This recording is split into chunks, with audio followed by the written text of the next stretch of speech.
Hello everyone, welcome to another new video. In this video I will show you how to fix if is not charging on Infinix GT30.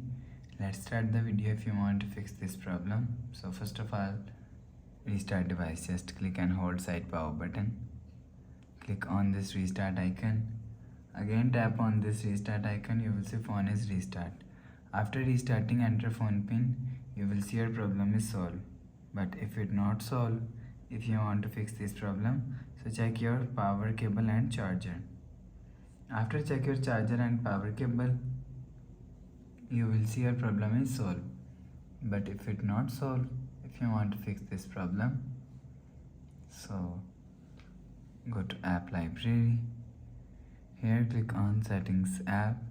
Now in setting, scroll down and click on battery and power saving and click on charge.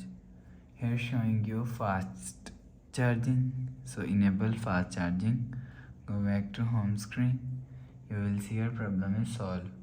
But if it not solved, if you want to fix this problem, go to app library, click on settings app. Now in setting, click on my phone. You will check your software update is latest. If it not latest, update your software latest. After update software latest, go back to home screen. So please subscribe for more new latest videos. Thanks for watching.